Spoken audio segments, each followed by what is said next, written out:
UniverseZero is a fun exploration of self-discovery, childish games, and crass comments between a few friends and a pool of dice. If you want a full content warning, we're probably going to put it in the description below, so check that out. But in any case, I'm going to go straight to the intro, where it's Welcome to UniverseZero. I said it again. An actual play podcast where I, James, will lead these adventurous knuckleheads into a manic and bizarro world, pulling inspiration from my favorite childhood anime, mangas, and comics, blending it into this fast-paced, high-energy world where anyone can push past their limits and go plus ultra. So let me introduce you to our players. I'm going to throw it at Josh first. Hi, I'm Josh, and I play Dart. Dart is a frog humanoid who likes to keep it moist. We're going to come to that later. It's in the script. And Jacob, who are you playing today? I'm playing Marvin. Marvin's a gray alien who's on his gap year right now, just hanging out in the town its name I can't remember. I think it's K-Town. So we're just hanging out here. We're working at a convenience store, and a little fun fact about Marvin: he doesn't like it when temperatures reach -3 Fahrenheit. Fahrenheit. You're not going to go with Kelvin. It's 3 Fahrenheit. No, -3 Fahrenheit. Okay. Well, that's it. Great that you're giving us a non sequitur fact, because that was actually going to be my next point here, is just a UniverseZero fact. What was a favorite toy of your characters as a child or an adult? Well, I think that Marvin, growing up on, I believe we agreed that the planet name was something silly and very easy to remember that I don't remember. He's a Nolian, so I'm gonna go with Planet Null. So I think growing up on Null, his favorite thing was those little cups, with a string and a ball that you have to try and get the ball into the cup. I think that was his favorite toy growing up. And as an adult, I would say that his favorite toy now is actually paper clips. Both of those might come in handy, and considering that Null is a much lighter, gravity is lighter there, the cup and ball toy is a lot more fun to play with versus here on Earth where the gravity is failing you. Yeah, exactly. It's a lot less challenging, but also a lot longer of a game. Yeah. And Dart, what was a favorite childhood or adult toy? So after getting his hands on a socket wrench, a ratcheting socket wrench, spinning it in the free direction, that's his favorite little fidget toy / noisemaker. Just holding it by the socket and swinging it around. Honestly, I was doing something like that with my own tools the other day, and my partner almost literally jumped from the sofa to strangle me because I was just and then click other way because it makes a slightly different sound. Yeah. It does. And then you have it on it's a 3-parter, so then a 3 set, and it's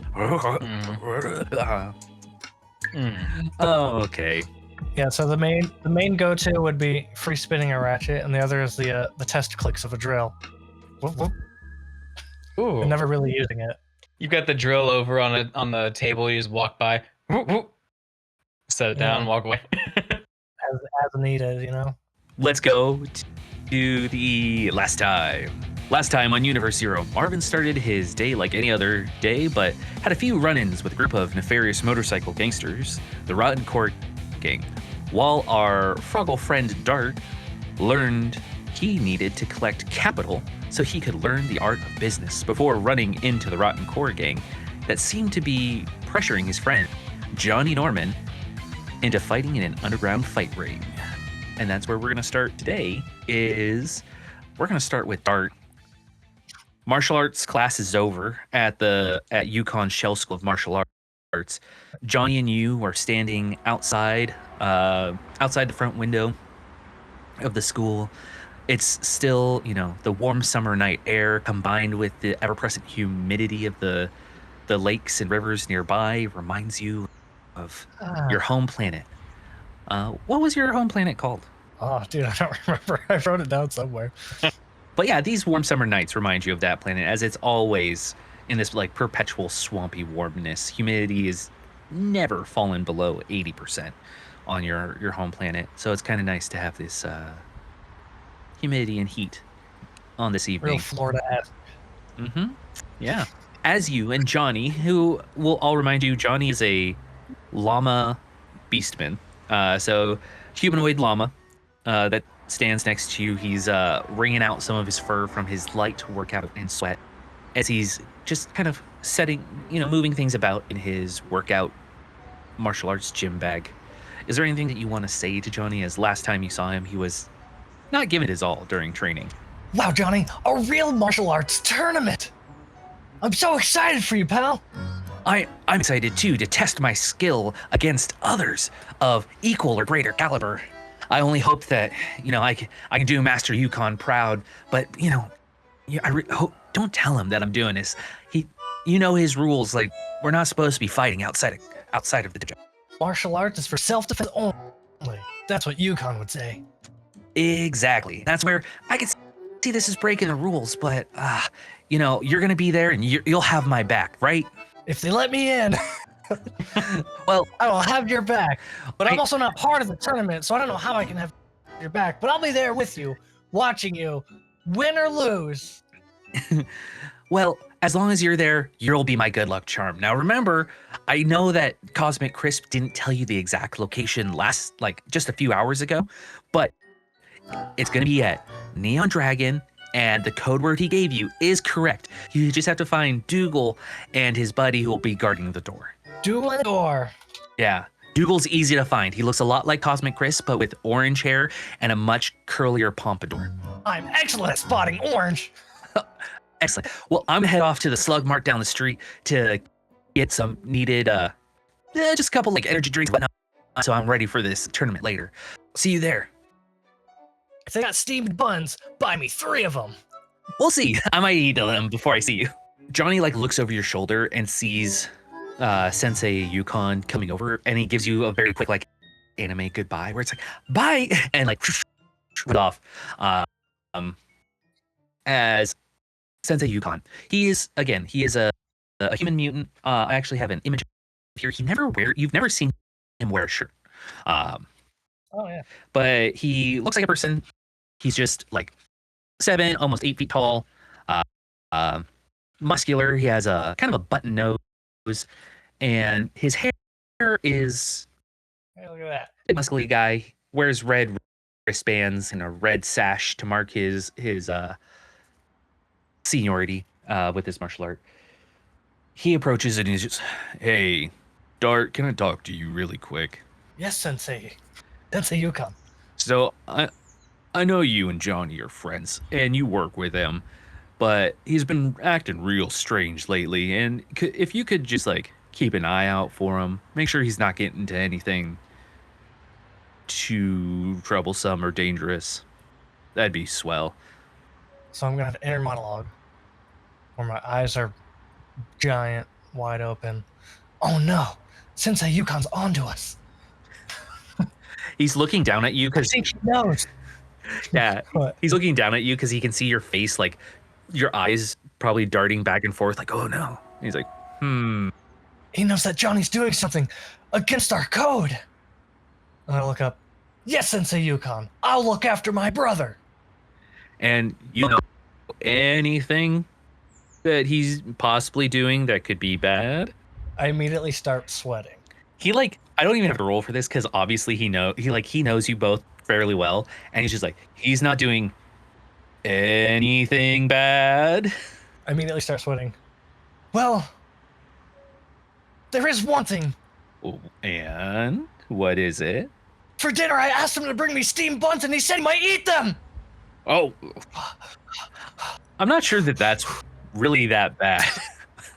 But if you know of anything that could cause Johnny to get in trouble, you tell me now. Okay? Yeah, I'm gonna look at the floor. Yes, Sensei Khan. Anything at all. Okay. Now you got go soak those toes. You're pretty with your high kicks today. I walk away on a nice brisk walk. Also, inner monologue. Yukon really does know us. I am gonna soak my toes this evening. For for the travel, on the city map, I actually ended up mapping it out, and your swampy lake area is about 2 miles from the school, so it's quite a little bit of a walk. If you'd like, you could run and make an added workout. You'd just be rolling some combat or action dice to do so to see how you do. But your camper van is RV. Do you want it to be an RV or a camper van? You know, I don't know the difference as a person, so RV's bigger. something humble. Yeah. No, smaller one. Camper van. Whatever's more. Yeah. Yeah. Yeah. So camper van, it's like a 4-door van. Yeah. It's pretty small. I mean, you're also a small guy, so like it's big for you. That's much time inside, regardless. Yeah. Plus, you have it parked out by Leaves Lake, Leves Lake, right off Hare Road. Hare, like, is in the rabbit. Okay. And as you approach, go ahead and just kind of describe what your camper van looks like and what you think this area looks like for you. From my character's perspective? Yeah. Home sweet home. Nature's always within reach. And like, as I'm like leaving the main road, you can hear my feet squelching into the muddy, grassy. It's like, I'm like, feels great to be home again. I walk inside without cleaning the feet at all. I have a couple fishing rods like outside, just leaned up against the camper. Good enough. There's a small car that's a lifelong project that'll probably never be done. Some things been fixed, some things have not. Extra. There's enough parts and pieces for 3 vehicles, but there's the one that's only half a vehicle. But I walk inside the little camper van, and in like the passenger seat, there's a good branch there. It's a nice good branch and a little bowl of water. I'm gonna salute in that direction. Hey, Slippy, I'm home! And Slippy is ye old normal frog. They're just gonna lick their eyeball, and that's our whole interaction. For a little more outside of your camper van, you definitely, for those who have noses, as we learned last time, our friend Marvin does not. So you'd be able to smell the fresh spring water and the petrichor that emanates off the ground around your camper van, along with the distant smell of smoke from fireplaces, where the few cabins that litter the around the outside of the lake you're at are currently cooking their meals for the evening or keeping their cabins warm. One additional feature that you get, actually both of you are going to get this at some point, but you get is underneath your camper van is actually where you keep the spaceship, the single person spaceship that you came to Earth on. You have it buried. It's not in working condition, but it's kind of hard to find pieces to fix it, and you have 1.5 busted cars around your camper van, the camper van itself, and then a broken spaceship underneath the ground. Camper van's like off-white with a maroon stripe. And as you sit down, because you have some hours to rest, this is actually where we're gonna kind of work into the rest and healing mechanics a little bit. In UniverseZero, a short rest is 8 hours, so actually like falling asleep, and a long rest is like a week. But you also do get some benefits of like resting for 1 hour to 2 hours at a time. So every hour that you just like take you're relaxing, or 1 dice burn back per hour. So if you have burned one, I think you did for training, you get it back after 1 hour of rest and relaxation. And that's where we're gonna hop over to Slugmart, where we join our Nolian friend Marvin, who is... What would you be doing? Your Slugmart is currently it's oddly empty. Usually you have 1 or 2 looky-loos in there looking at products or trying to get drinks, or even the couple standard people that are smoking out in front on their vape pens and gel juices that they love to have. But it's completely empty. The two helper bots you have are in their charging stations, slowly humming. The fridge in the back for all your drinks is doing its occasional rhythmic thudding. What are you doing? Well, I think Marvin is just playing with his tarot cards right now. He's pulling cards out, and as we noted last time, he doesn't actually use the book that comes with cards. Mm-hmm. He makes it up. So he's pulling cards out. He's like, "Oh man, 5 of coins. I wonder if I'm gonna find 5 coins later. Oh, an upside down 3 of cups. I guess I might find 3 cups on the ground upside down later. This is awesome." He's just doing that over and over. He's just pulling more and more. Upside down. Oh man, I'm gonna have to pick up the trash later. Kids are littering. While you're doing that, someone had mysteriously appeared in front of you, but you're so enraptured in your tarot cards you didn't notice, to the point where they are holding a bottle of expensive water, and they're just like,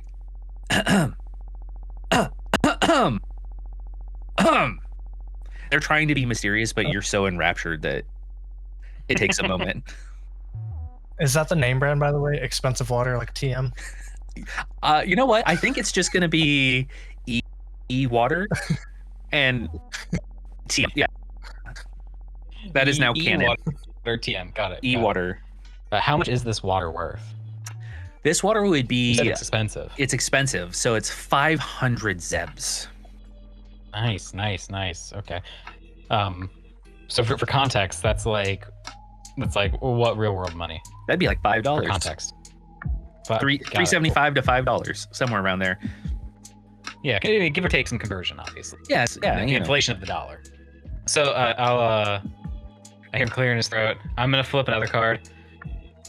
Oh man, 6 of swords. That's gonna be 600 zeb.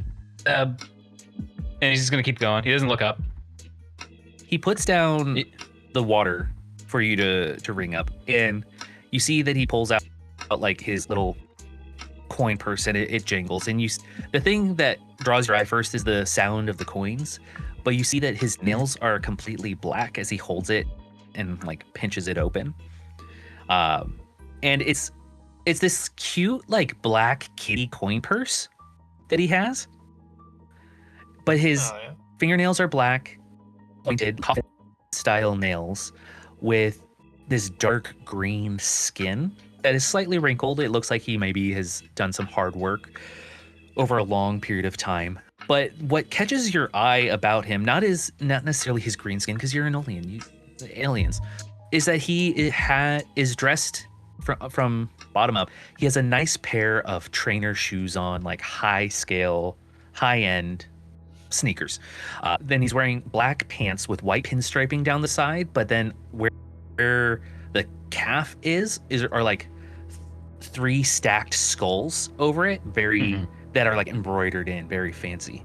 Followed by he's wearing like a bright orange sweater that clearly is like custom, that has Death Wish written down the arm, and then he has it finalized with a fitted black cap that is covering the top of his head, but you see that he has pointed green ears coming off to the side.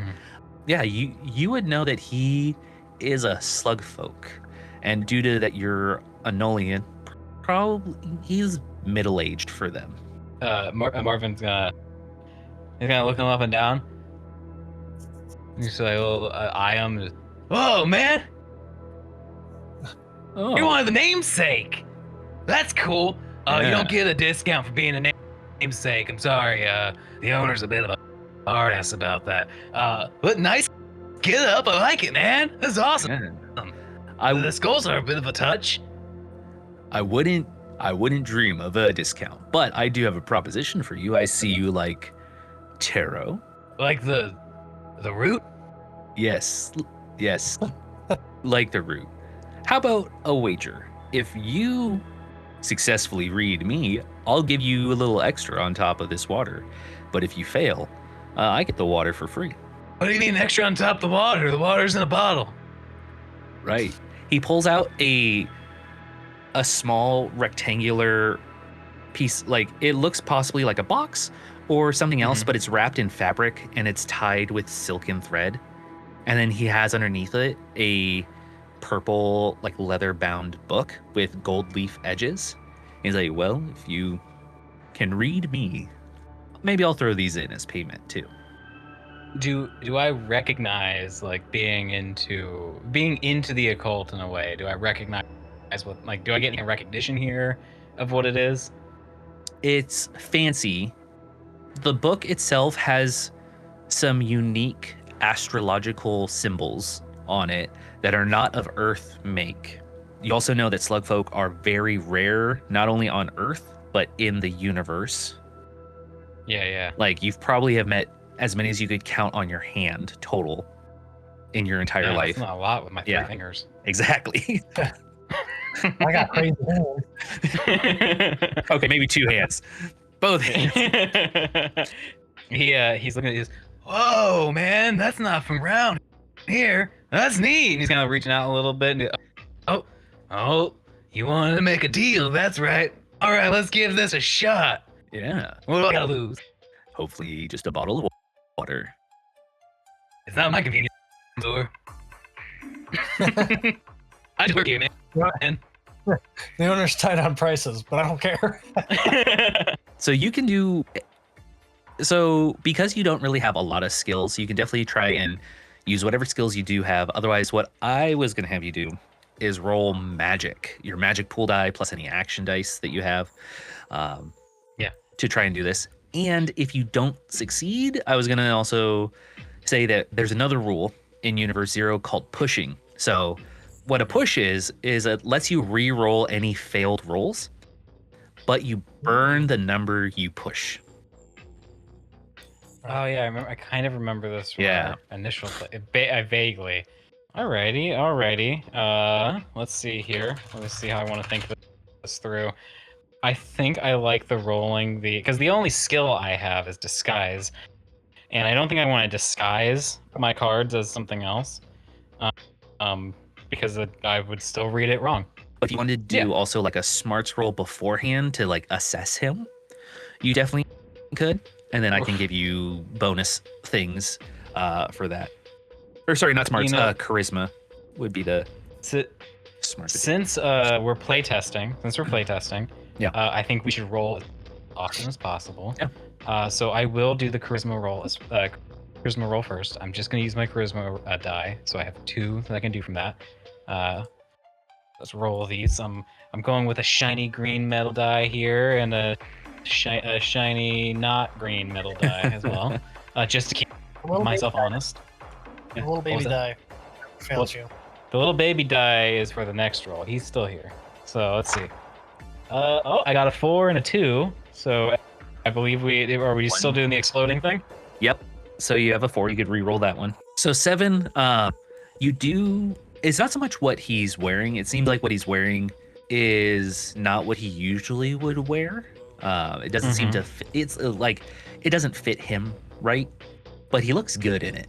But the thing that you do notice is more with the like wrapped box, that there's a slight amount of there's a little bit of embroidery that makes you think that he deals with the realm between here and one of the dead. Oh, okay. That would also explain the skulls on his pants. Right. Got it. All right, that's neat. So kind of give him another look up and down, and I'm gonna keep that thought to myself. You know, the inner monologue, as we assessed earlier, the voice is different for the inner monologue. The inner monologue is, this man, he's different. He's not portraying himself properly. Something is up here. And Marvin's gonna figure it out. Yeah. We're gonna roll my magic pool, and I'm also going to expend my action as well. We may or may not push on this. We'll see. I will say for this roll, as many successes that you get, the better it gets. That's 2 4s right there, and 2 2s and a 3, so let's blow up these 4s here. Oh, that's another 4 and then a 2. We'll put that right there. Let's see if this 4 blows up again. That's a 3. There isn't really like a crit in this system, but the bonus is if you beat a target number by 6 or more, which you did with the 11. Hell yeah. That counts as an extra success. So with the 2 dice you rolled, you actually got 3 successes. Nice. So that's really good. That allows you to stage up your, like, what I'm looking for by 1. So every time you get 2, it stages up. If it was damage, it would stage up the damage. If it's in this situation, kind of like a skill roll check, it staged it up. So now it's by 2. I would say that if you want to push, you're going to get an added thing if you can get to 3, like a 3rd success. I think it would be fun. I think it'd be fun to push 1, just to try it out, because this is a play test, and if we don't test it out, then how we don't know how it works, right? Right. I'm gonna use the same die that was exploding, my little duck die, and I think I'm gonna push using 1 of my action die, just because that's my second highest, and I feel like I can at least still keep, you know what I mean, keep using, you know what I mean? Yeah, and whatever pool you push is the one you could lose the burn from. So yeah. So, and if I fail, you burn it. If you succeed, you keep it. You still burn it. Okay, so either way, it burns. Yeah. So it's like, Got why it. not? And you get it back when you short rest, right?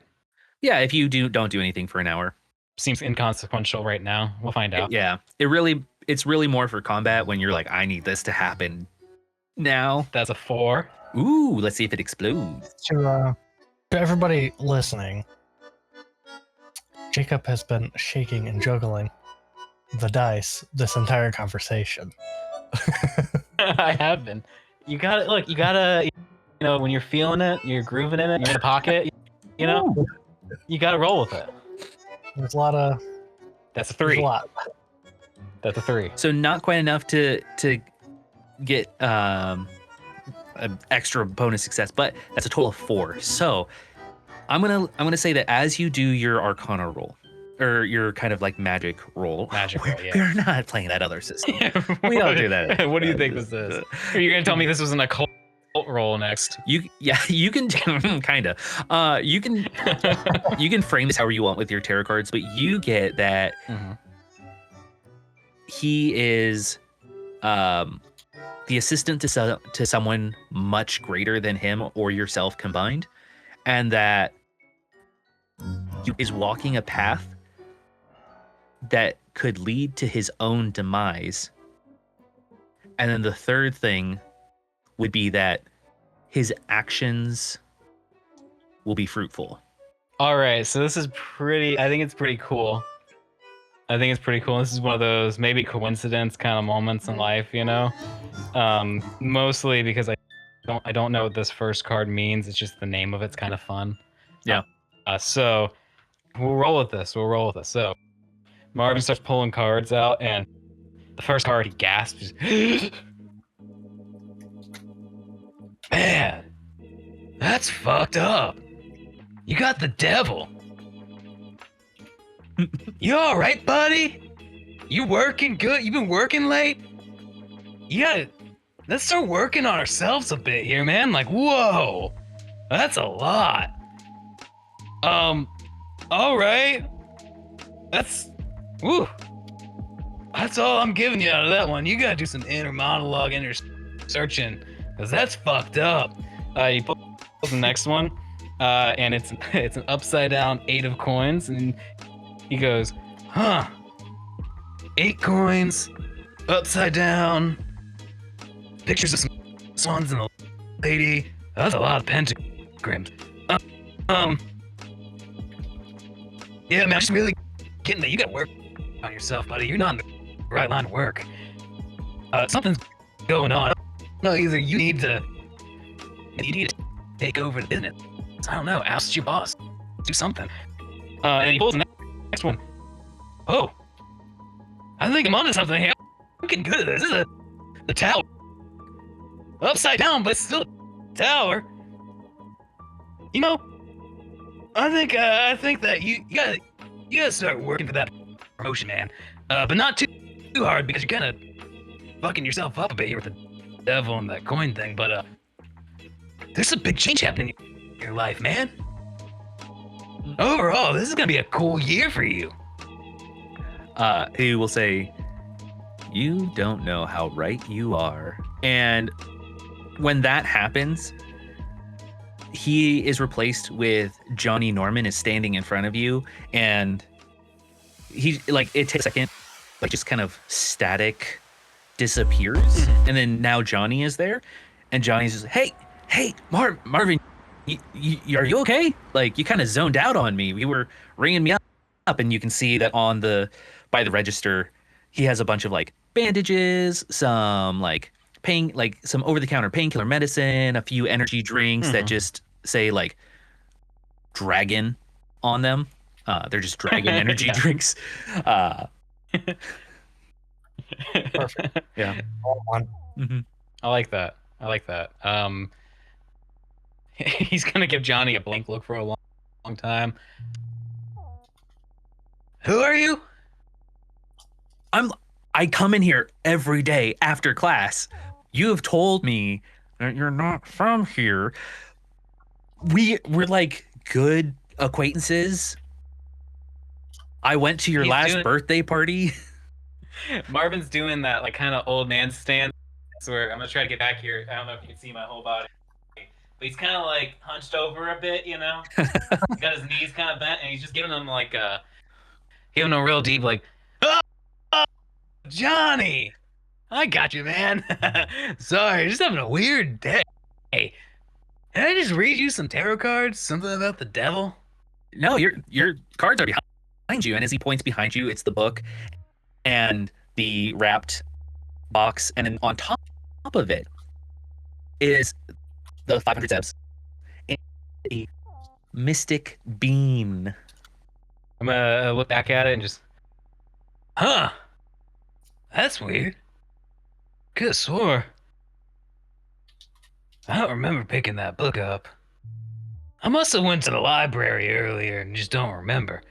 I really gotta stop drinking all those dragon drinks. Johnny, be careful with those things. They'll mess your head up. Want to hang out later? I'm going to be at the Neon Dragon doing a fight. It's going to start around the same time that you're off. So like you're more than welcome. Just go talk to go there. Use the password to get in. Oh yeah, what was that password? What was it? It was bitch, right? Right. Yes, our favorite password. It's always used there. Yeah, you know, I might stop by, but you have a sensei? Yes. He was also at my birthday party. Marvin, I know that you like you the gold potato guy. Yes, I know you like to indulge, but from one acquaintancy friend to another, I think you might need to start like cutting back. Cutting back on what? The dragon drinks? Yes, on the dragon drinks. That just seems kind of silly. Anyway, that's gonna be that's 1, carry the 2, plus 4. That's gonna be 650 zebs. Okay. He ruffles through his wallet, and you see that he has a lot of cash on him. Oh, buddy. Like more than you've seen him in a while. So like, it's interesting. He also was meta-wise. We know last time he was asking for money from people early, so he has a lot. For some reason, has a lot more than he should. And he puts down 1,000 zebs, and he's like, "Yeah, can we hurry? I gotta get out there and warm up." Hey, buddy, I just gotta make sure this is all above the board, right? Well, you know, like this. These zebs are clean, right? Oh yeah. These zebs are totally clean. I'm just gonna be placing a bet, hopefully on myself to win. Like, if you don't bet on yourself, you're always a loser. That's a good thought process. Is there anyone bigger than you in this competition? You know, I haven't seen them all yet, so I'm not sure. Have you seen any of them yet? No. All right. Where can we place bets at? Downstairs, Neon Dragon, Be there, be Oh, square. bitch. Got it. Yeah. Yeah. What was the time again? After you're off work, so like 3 in the morning. No, sorry. We're gonna make this easier for everyone. Midnight. It's at midnight. That's when his fights begin. Right. I think I get off at. I kind of make my own schedule here. Boss hasn't been in lately, so I'll be there. Don't worry, man. All right, Johnny. Good luck. He pays and he'll go through the sliding double doors. For this next part, we're gonna then shift over to back to Dart out at his camper van. It's still that same humid. There's a nice breeze kind of coming off the lake, which cools it down a little bit. But you're at your camper van. You've been resting for a little while. Is there anything that you're gonna get ready or change outfits potentially before going to the Neon Dragon? How much downtime do I have? You probably have like your class probably got out at like 6, 7. I imagine there's some type of pier or dock, and I would sit, soak my feet in the open body of water, and fish until it's time to go. And if I catch anything, eat it on the spot and cast again. You could probably just do like a straight action roll and maybe add attack if you want. You got something on the line, and you're gonna be able to like wheel it in. I just want to see how successful you are at wheeling it in. 3-3-1. You get a very small fish, probably the size of your regular human thumb. I'm gonna take the hook out of it and hold it in my little pinch grip, and I'm gonna think to myself, oh no, I'll say it out loud. It's UniverseZero. Haha! It's the snack that smiles back. As you eat that live fish, you notice and hear the flapping of webbed feet somewhere in the muddy banks behind you. You're welcome to do like a willpower roll. That kind of acts as our general perception, seeing the world around you. Pool. You could roll if you like, or you can wait to see what happens. Oh, I'll just wait then. As you look around and you hear that, you see some tall grass split and like 2 yellow eyes on a brown fishy frog-like body like peer out and go, oh, and like duck underneath the grass. Whoa! I could have sworn I just saw somebody. The monologue of this person going behind grass is, oh no, I think he saw me. I don't know if he's gonna like this. Oh jeez. Come on, Maddie, get it together. You can say hi. I mean, you've just been neighbors for, I don't know, like 3 years now. Oh, he's so cute. This would be like the fish folk equivalent of a mud skipper. So she is an amphibious fish folk. Most of them are, anyway, that live on land. But she has brown fish scales with like yellowing eyes. And she's wearing like waterproof overalls. And she's like, gross. She like quick steps up again. And you can see that she's carrying like a picnic basket. And she's like, hi, Dart, how's it going? Yeah. Are you hungry? I saw that you were fishing. I brought you your favorite. And she like reaches into her picnic basket and pulls out a jar of live sardines. Is this somebody that Dart has interacted with before? Or is this like a first approach? I would say that she's a neighbor. You've seen her around frequently. She has like hid from you a lot. Like she sees you and goes, right. Ah! And then the few times that you've like approached, because like her car needed some assistance, you're like, oh, I could fix that. And she's like, oh, no. Oh, wow, Maddie, those look great. Oh, thanks. I saw that you're fishing, and when you're fishing, you just eat the fish right off the hook. So I was like, you know what? 1 fish, 2 fish.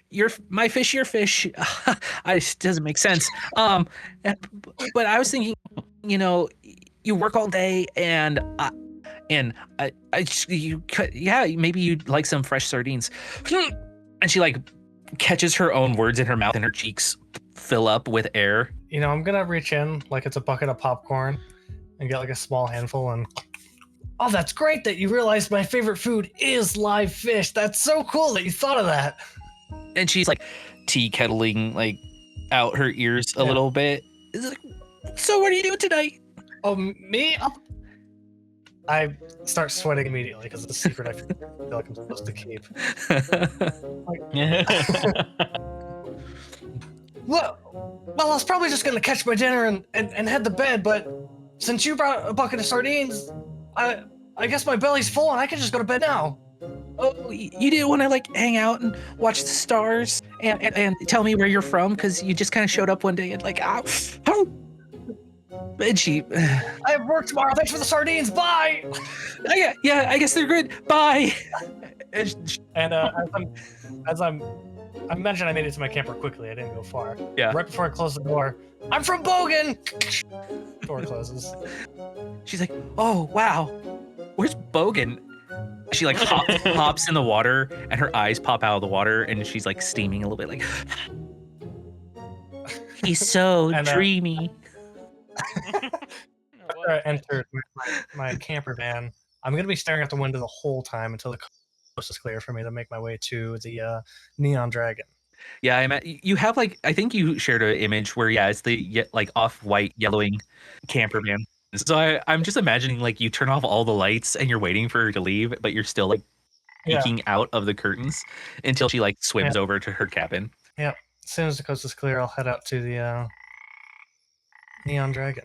You live again about like 2 miles from town, and this is actually in a different section of the town, and you can head out towards the Neon Dragon. Do I have like a little electric scooter or anything? I imagine it would be like a one that you're working on or like fixing up or yeah. Like it's an old model and I can't find the same battery anywhere. And I need a new battery. Yeah. So you can definitely ride like a electric scooter out to Neon Dragon towards kind of an older section of the town. I'll walk for now. That's fine. Okay. I gotta find that battery. So then you're walking to the older part, of the town. This section both has like the gaming parlors, both like arcade games for kids, but also gambling for adults, along with the same section which is on the northern part of the map and the cut off by one of the rivers that cuts through the town. Also houses in that same strip some of the more older houses, more traditional houses in this neighborhood. But as you approach the Neon Dragon arcade, you see that it is a pachinko arcade that has a variety of other loot boxes and gotcha vending machines. Bells chime and machines emanate their clicking and bell sounds from within this arcade, and the faint smell of sour beer and bubblegum scented vape juice rolls out of this. As you look around at the Neon Dragon, which the Neon Dragon is this kind of rainbow colored dragon that's holding a like golden ball in each of its 4 limbs and a single star in each. But right near the entrance, there is another human mutant, large but fairly skinny, who is currently reading some kind of comic book that has black bars over parts of the different images, and he will close it when people approach. As I'm approaching, I'm thinking out loud, like one does. Oh boy, I'm gonna see a real martial arts tournament. And I'm like patting my pockets and stuff, looking for that crumpled up receipt with the password on it. This mutant is just reading very intently. But as you approach, he closes the comic and just, what can I get for you? I clear my throat, unravel my crumpled receipt. Let me in, bitch! There's silence as he points, and the people around stop playing, and the machine slowly, like, it gets to a point where even the machines stop making sounds, and people look at you, and he's just like, what did you say?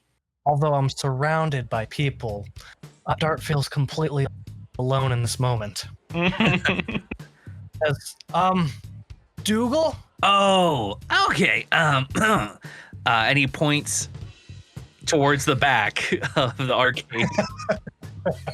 Since this mutant just has like kind of a greasy hair, been working there, wearing just a t-shirt, does not have.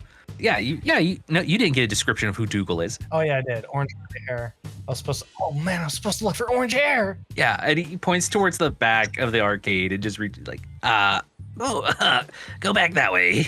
Without breaking eye contact, I'm shuffling to the direction he's pointing. That very anime style, like you're all of a sudden 2D from 3D and just.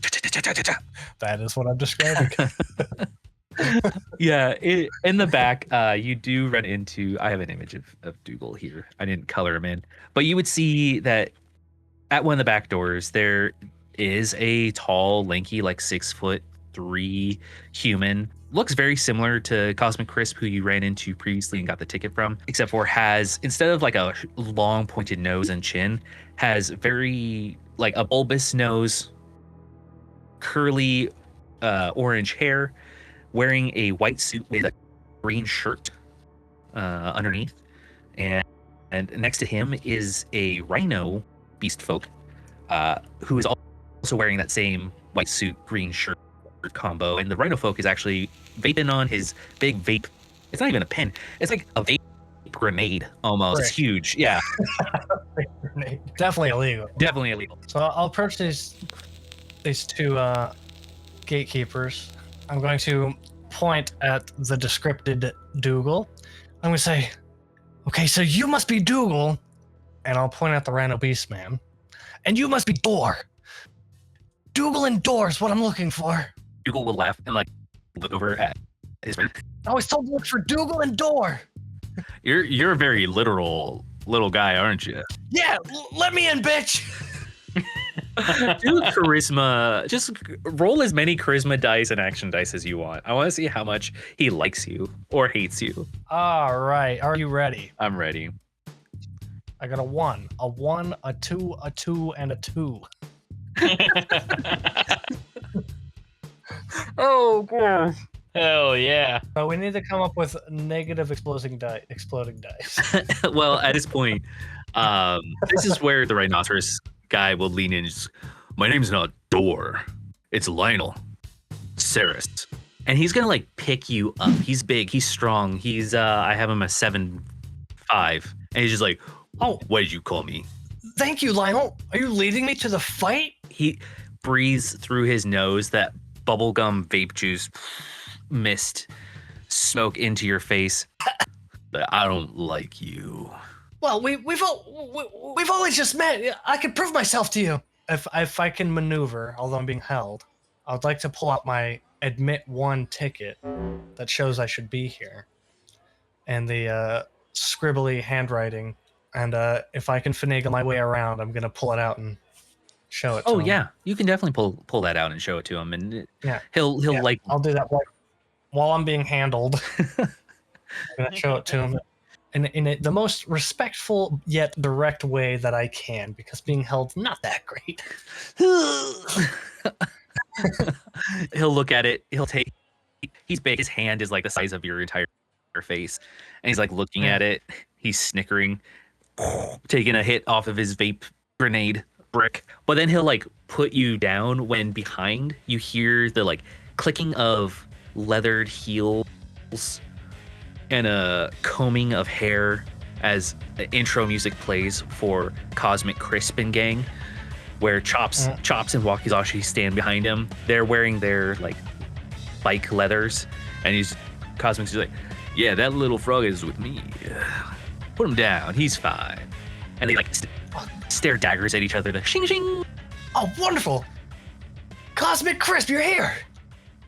Yeah, little buddy. Why don't you come on in with us? Don't mind these two louts. They're just the help tonight. And they were quite helpful. Lionel was about to lead me to the fight. As Duel is fixing his pompadour to match Cosmic Crisp's very well put together pompadour, as both of them like stare at each other, dagger eyes pompadours pressed up against each other. It's like, yeah, we're allowed to be here, aren't we? Dougal and Duel. It's like, for a night. I don't want to see you around here after. And just daggers at each other as Wakizashi and Chops walk down with you, and then eventually Cosmic Crisp joins you behind. That will be someone's fan fiction. I'm finally into the martial arts tournament. I can't wait to sit in Johnny's corner. Yeah, around here you see a big octagon fighting pit carved into or like cut into the floor. People stand around. No fights are currently happening. There's dance music happening.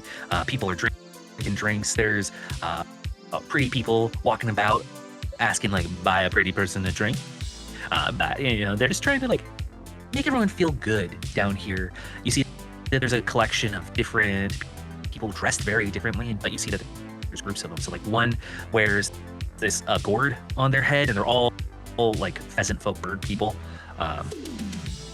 that all wear the same like a like cowl of leaves with a gourd on their heads. Another group is wearing the white suits with green shirts.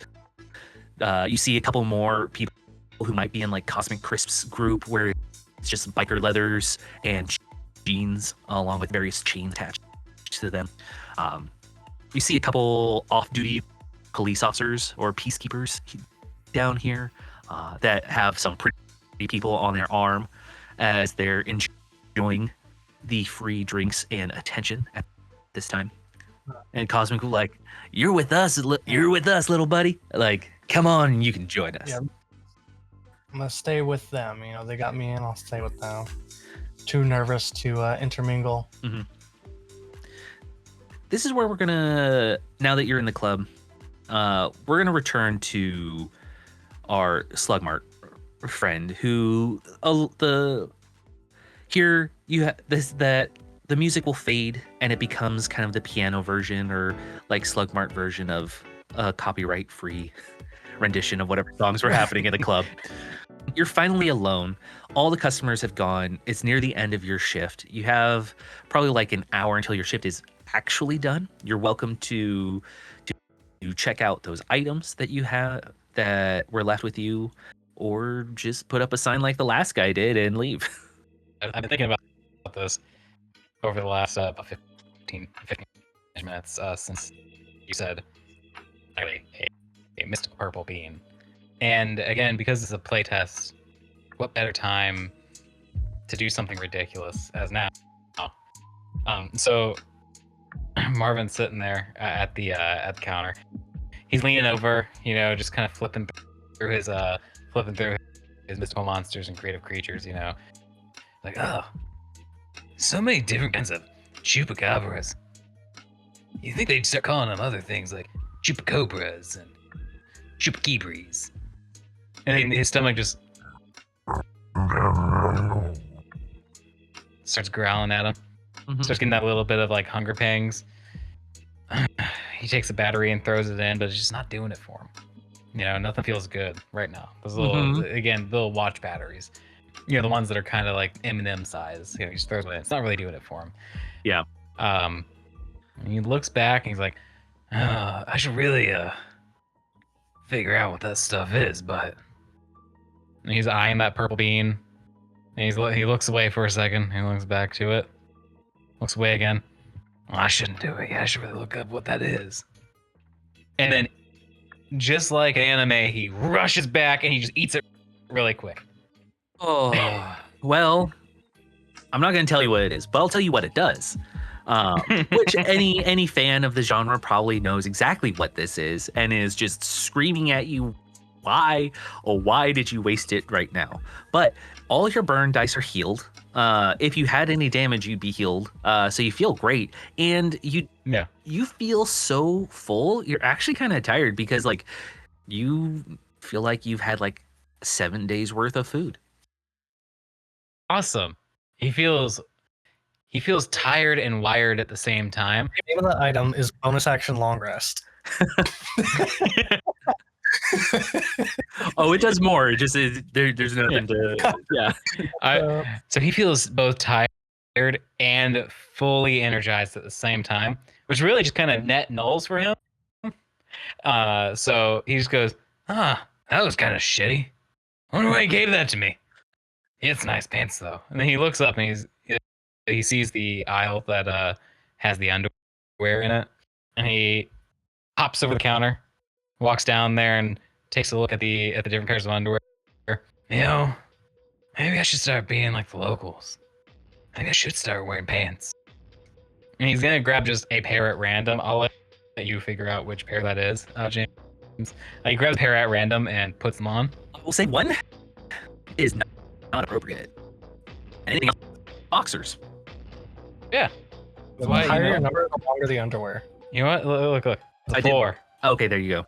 That's a 4, so I assume it's one of the boxers. Yeah. He slips them on. and he kind of like wiggles a bit. You know what I mean? Like, you know when you put on a pair of pants and there's a little itchy. Yeah. There's like they don't fit just right or anything, and he just kind of wiggles around a bit. He's kind of like fixing them. He's standing in front of the convenience door, like a convenience store door. Not enough to open it, but enough to see his own reflection. And he's just kind of wiggling around, fixing the pants, you know, the boxers. And he's got his convenience store like shirt on still, the button-up shirt, the Slug Mart shirt, and then just a pair of boxers. These are really uncomfortable, but it's got a nice little pocket in them. I like that. And he takes his tarot cards off the counter and puts them in the pocket, and goes over to check out the book next. Okay. Yeah.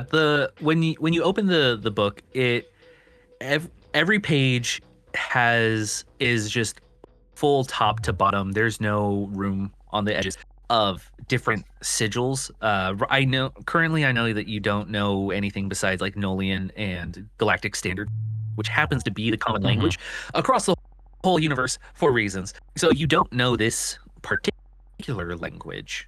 You definitely roll, your smarts if you have it. If you still have any magic, well, your dice are healed from burn, so you can roll magic dice to see whatever. But every page also has a perfect rectangular empty space in the center. He's just gonna run one finger over that little, like around the square. You kind of like in a movie they find something neat and they kind of like outline it. They're like, oh, that's really cool, and they close the book. He does a very similar thing here, where he kind of outlines one of the squares and says, I can't read any of this.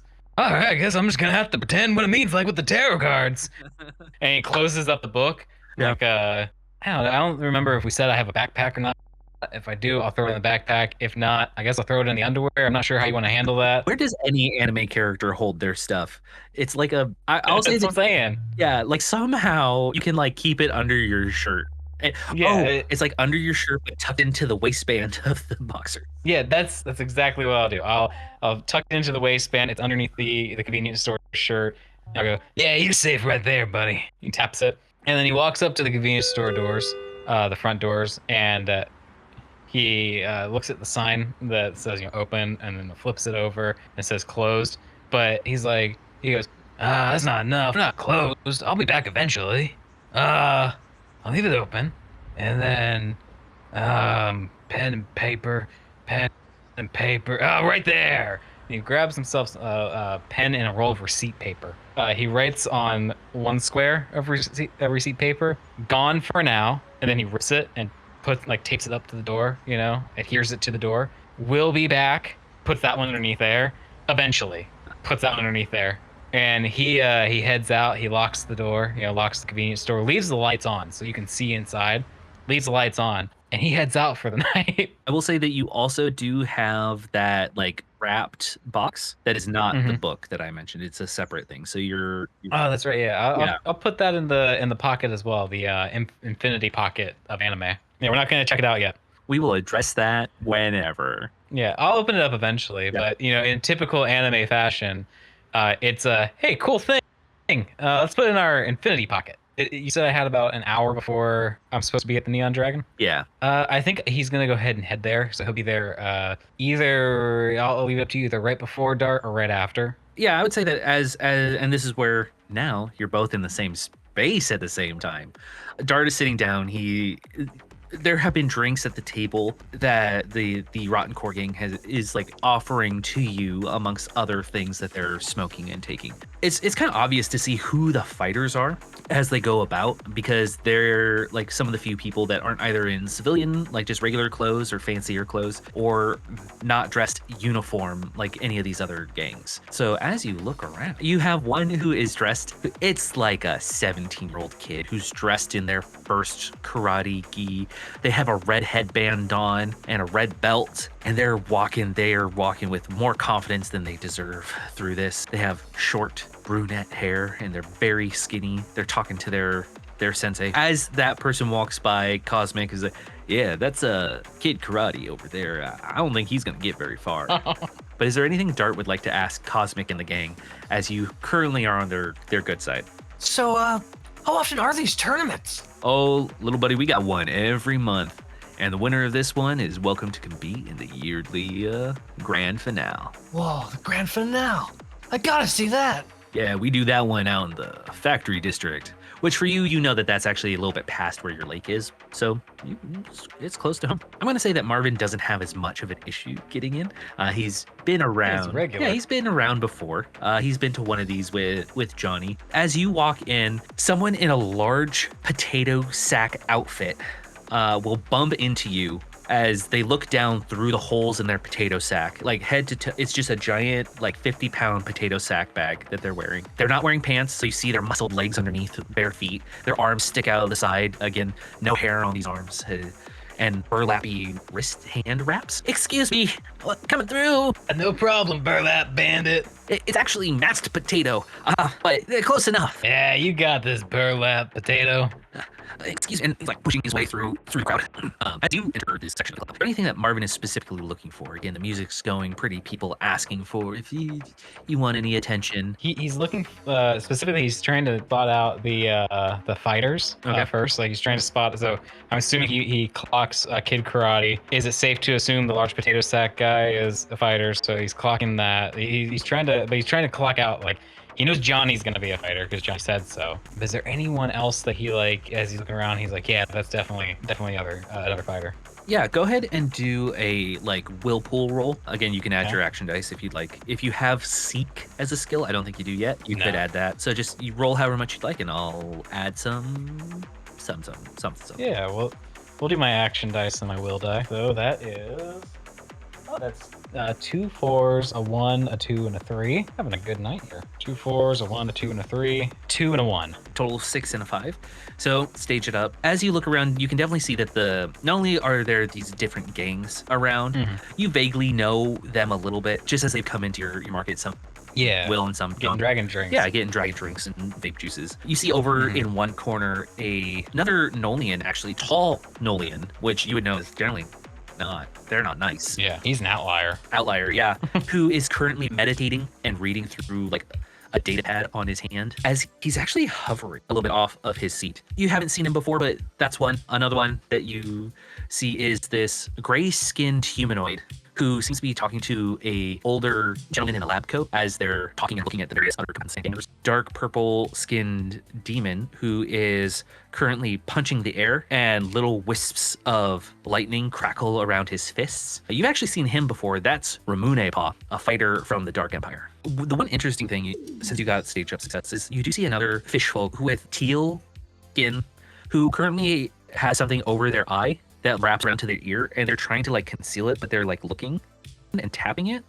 There is one more. You're not quite sure if they're a fighter or if they're an overgrown child, but it is a pink-skinned individual with like a singular mono like horn tail appendage on the top of their head that is what you would know is a gum. They come from a long line of living gum creatures, but it's talking to some of the folks in white suits and green shirts as they're just unwrapping candy for him and feeding him nonstop. We got our non-copyrighted boo, our princess bubblegum. Honestly, those two could be related. They could be. They could be. I mean, what is the DBZ universe but a post-apocalyptic Earth? Yeah. And what is Adventure Time but a post-apocalyptic Earth? You have seen Dart around before, and I will say you do see Dart. He's not as much of a friend, but you've seen him with Johnny once or twice. Yeah, I see him hanging out with Cosmic. I want to go to the betting station first. The gang with the white suits and green shirts are running this, so they're the ones who are bookies currently, and you see that there's like 2 individuals taking those bets. So I'll go up to them for the bets. Yeah. As you go over there, just like, hey, looking to place a bet. You want the who are you betting on? You want Bento, Ramune, Tempura, that potato sack fella, kid gonna get his butt whooped, or the Doctor of Dark Arts, or Glump? What are the odds right now on Gummy Boy and Floating Gray Guy? So Glump, I'm guessing that's who you think Gummy Boy is. Glump. Yeah, Gummy Boy. Yeah, a 5-to-1. in his favor, so it's not quite great. But gray guy, which gray guy? Is that the one, the floating gray guy, or the other floating gray guy? Not the one talking to the old man over there in the lab coat, the one who's looking at the data pad in his hand, that one.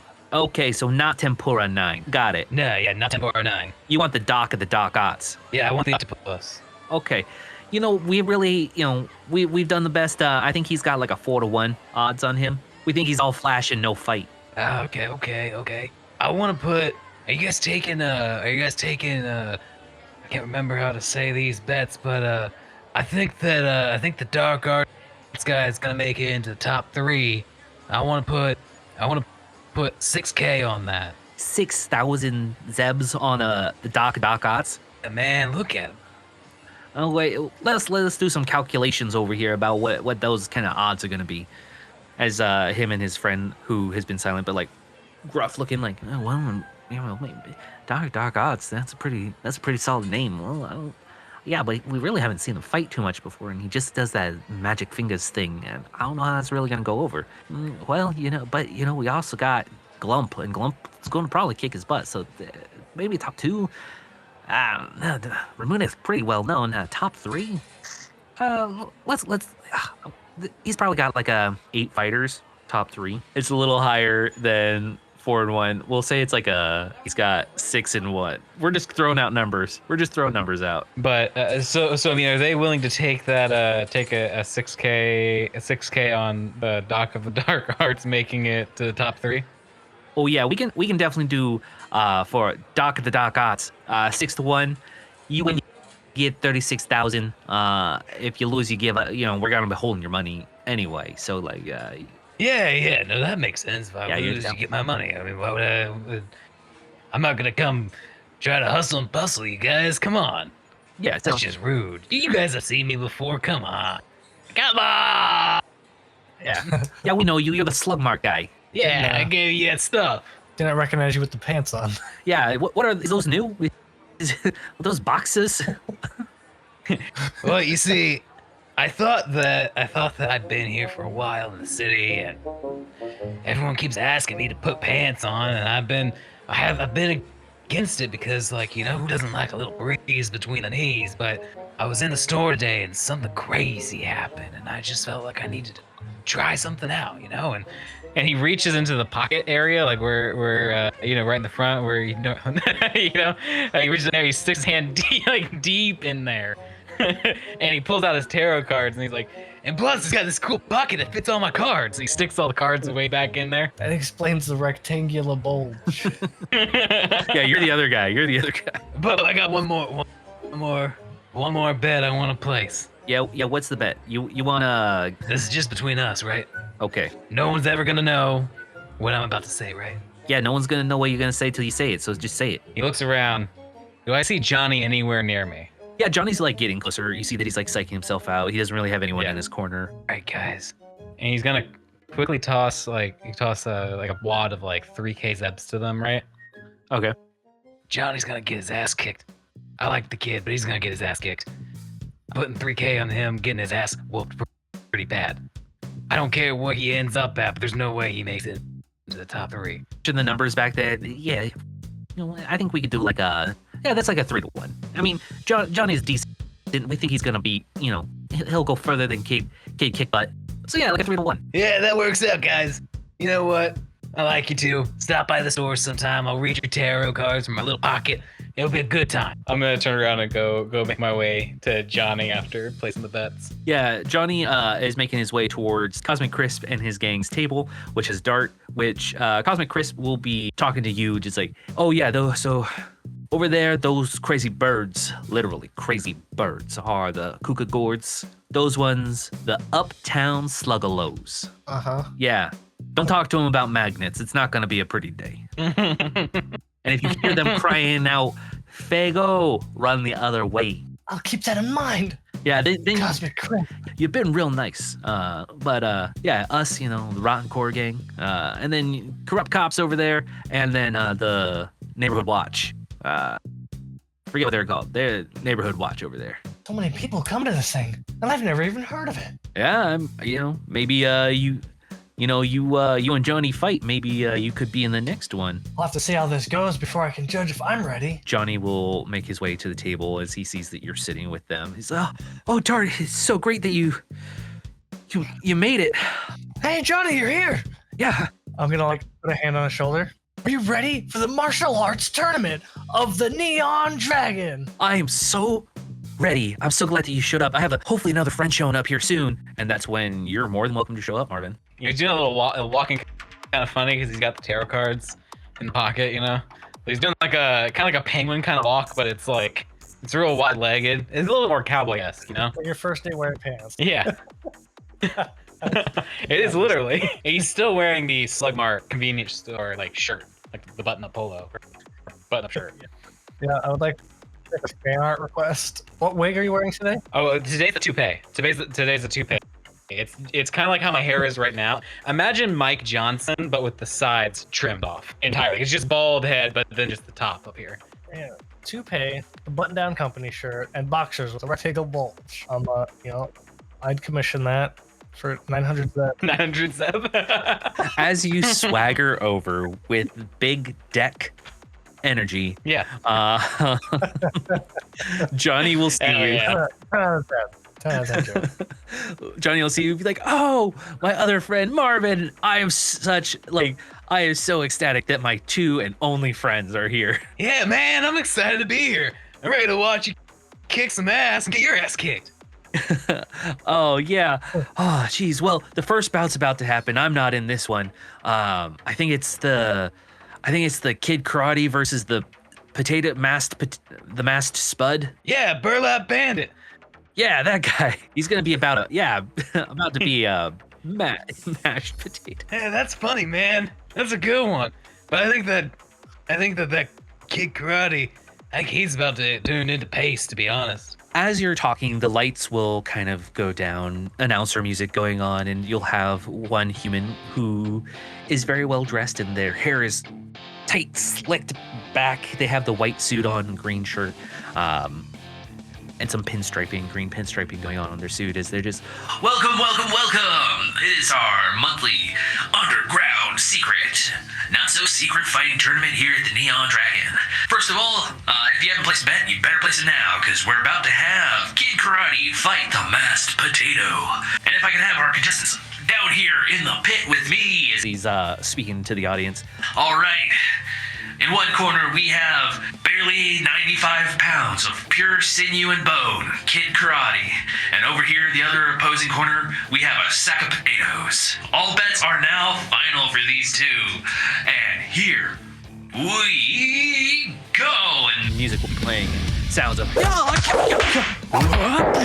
as they're running at each other. You do notice that the masked potato, as he fights, his masked potato sack kind of gets in his way some of the time because it's just a big burlap sack that he's wearing. But he has been able to do a couple interesting precision strikes on Kid Karate, causing one of Kid Karate's legs to go numb and stop working.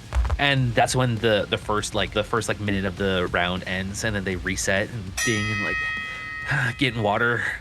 Kid Karate's talking to his sensei in the corner, and the masked potato is stretching, and he thinks he's looking pretty good. But you did see that Kid Karate got a couple good strikes on him during that round, but they're both looking kind of rough. They can't take a lot of hits. And when the bell rings for the next round, you see that Kid Karate posts up, limping towards the center of the ring, one hand perched above his head like a wing, and the other hand underneath like another wing, like he's some kind of divine swan standing there with his one busted leg up as he stands on his foot, thinking that this kid is done. He looks like he's broken. He's practically broken in half already. The masked potato will try and do a rushing strike, and Kid Karate will use his reaction to do a backflip kick masked potato in the face, doing an instant KO, knocking him out. Dang. Kid Karate didn't think he could do it, but he's got a busted leg right now. If anyone had bet against him, they're out some money. But masked potato is out of the tournament. Around you, people are applauding, cheering, lots of people booing as they've lost money as well. Drinks going around. Is there anything that you'd like to do before the start of the next round? Next round's going to happen in a few minutes, as bets can be replaced, done, or so on. But the next round. Oh wow! I've got to learn that move. Yeah, Cosmic, yeah, that's a pretty good move. His chop so neck. I'm like, I've seen better. I don't think he's gonna be making it through the next round. Yeah, man. His leg is all kinds of weird looking. Yeah, I mean, we don't have any doctors down here. It's not like this is one of those fancy seasonal tournaments that they do out in the country. Oh yeah, like the Universal Fighting Club. I think the next bout is about to be between Bento, the Froggle, who had the unique little eyepiece that he was wearing, and the Doctor of the Dark Arts. Anyone is welcome to bet. That same announcer's going to come out and introduce both of them. We have in one corner Bento Beetle, or Bento, the fearsome Froggle from the faraway places. Then we have Doctor of the Dark Arts, Mystic of the High Mountains. No one has ever seen him train, but he has won our hearts with his magic fingers. As he does little zaps with his fingers, the fighting will commence, and you see that the Doctor of the Dark Arts, our tall Nolian, will immediately start by reaching out his hand and attempting to like grab the Froggle with his mind across the stage to bring him forward. And as you see the Froggle like lift up off the ground and be pulled towards him, as the Doctor of the Dark Arts is about to make a devastating strike to his temple, like in an instant, the Froggle disappears and then reappears behind this Nolian. Everyone is shocked, like, what? How did he do that? Oh, look, that's fast. Bento then will use a similar move, and it looks like he like pushes the tall Nolian without actually touching him, and pushes him 20 feet towards the edge of the octagon and up against the wall. This Doctor of the Dark Arts will then turn around, and it doesn't seem to hurt him as bad. It seemed like he had some kind of like natural resistance to this fight, as he will then rush towards Bento yet again, and you'll see Bento take a deep breath. And this is where this was an anime. Time would stop for Bento. Dart, you might kind of know what's going on here, but time stops. Exactly what's going on. Yeah, time stops. I did this to help change the tire once. And he just moves around to avoid the attack of the Doctor of the Dark Arts, and will give himself a good amount of space as the Doctor of the Dark Arts hits the other side of the wall with his psychic punches. Bento will call out tongue lashing as he like winds up his arms, and he like starts whipping his tongue out of his mouth, and it gets like longer and longer and longer and longer until he like jumps up in the air and makes like a tongue hurricane. And if anyone was around him, it would just like be doing like area effect damage of tongue until it slaps into the face of the tall Nolian, and he pulls himself towards the Nolian with his foot out and kicks the Doctor of the Dark Arts in the face. KO. No damage taken entire round. What can you do? Yeah, you're out your $6,000. That's how the dice rolls. Next up, and we'll save this for next time, is Johnny versus Ramune Paw, a known winner of some of these battles. Marvin puts his hand on Johnny before Johnny walks away. Johnny, Yeah? you get out there, you do your best, and if you get your ass kicked, just know I'll give you a couple dragon cans on the house. It's okay. It's all right. You can always come back next time. That is motivational, I think. Marvin? Yes. Don't die, buddy! I won't, little buddy. As he turns his llama head around and starts strutting towards the octagon. I want to look over to everyone at the table real quick. So how many of you guys, like once Johnny's out of earshot, so how many of you guys betted for Johnny and how many betted against? Betting? Cosmic's gonna be like, buddy, Johnny's not gonna make it during this bout. He's gonna go down. Yeah, I'm gonna lean in. That's what I thought. And that will end this session of UniverseZero. So what will happen next time as Johnny approaches the octagon to fight Ramune Paw of the Dark Empire, demon folk who has come from the great beyond just to make some underground fights? Will Dart see what happens when his friend is beaten to a pulp? Will Marvin actually win any money or continue to lose? Find out next time on UniverseZero.